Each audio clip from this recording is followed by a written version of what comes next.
زخمہ زن ہے زن اگر ہے مرد ساز، ہے نیاز زن سے قائم اس کا ناس۔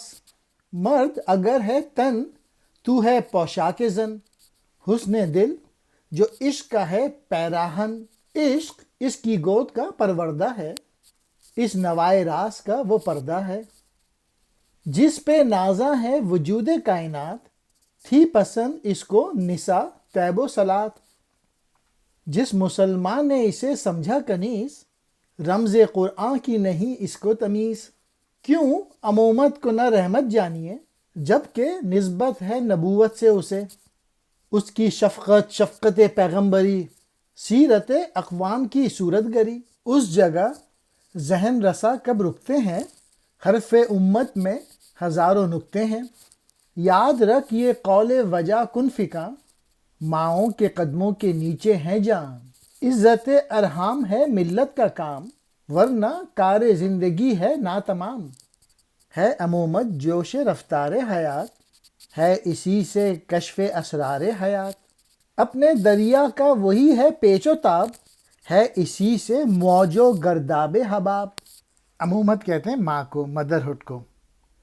اور یہ نظم علامہ اقبال نے ماں کے رتبے کے متعلق بیان کی ہے، اور عورتوں کی عظمت بیان کی ہے اس نظم میں۔ علامہ اقبال کہہ رہے ہیں کہ آدمی کا جو ساز ہے وہ عورت کی مضراب ہی سے نغمہ سرا ہے۔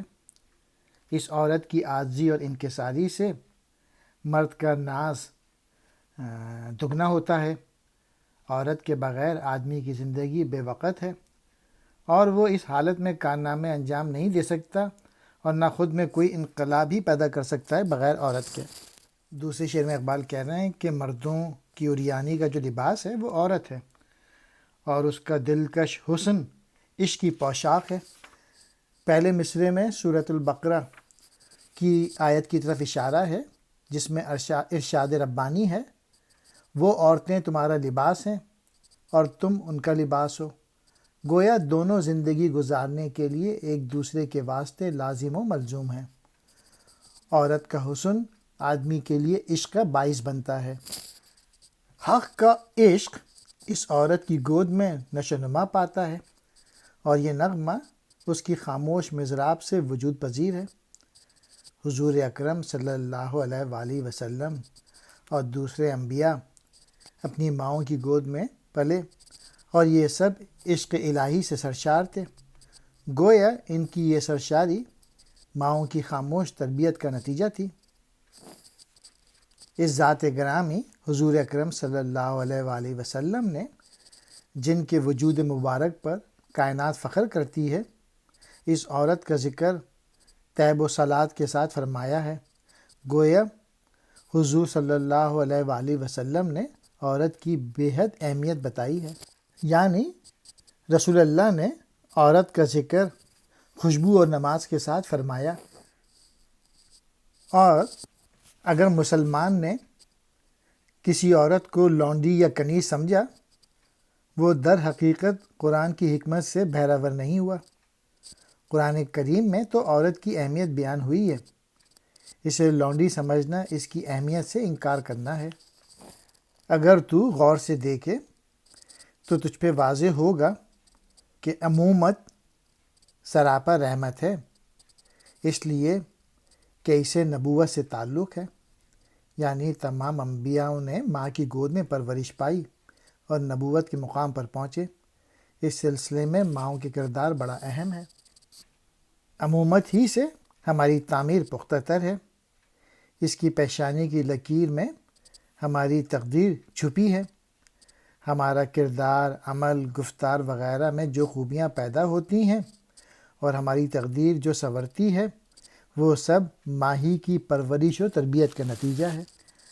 اگر تیرا شعور حقیقت تک رسائی پانے والا ہے تو لفظ امت میں بڑی گہری باتیں ہیں۔ غالباً امومت کے حوالے سے ایسا کہا ہے کیونکہ ان دونوں لفظوں کا مادہ ایک ہی ہے۔ الفاظ کن فکاں کے اس مقصود کا ارشاد گرامی ہے کہ ماؤں کے پاؤں تلے جنت ہے۔ ملت کی بقا ماں کی عزت ہی سے قائم ہے۔ ورنہ زندگی کا تمام مرحلہ سراسم خام ہے. یعنی اگر کوئی قوم ماں کی عزت نہیں کرتی تو اس کا وجود برقرار رہنا ناممکن ہے. امومت ہی کی بدولت زندگی کی رفتار میں تیزی ہے. امومت ہی سے زندگی کے راز واقع ہوتے ہیں. امومت ہی سے ہماری زندگی کے پیچ و تاب میں اور جو اس میں موجیں بھنور اور بلبلوں کی صورت میں ظاہر ہوتی ہیں، یہ ساری چیزیں استعارے میں بیان کی ہیں. نیاز کہتے ہیں عاجزی کو، انکساری کو. ناز کہتے ہیں بڑائی کو. پوشاک قرآنی آیت کی طرف اشارہ ہے. پروردہ کہتے ہیں پالا ہوا.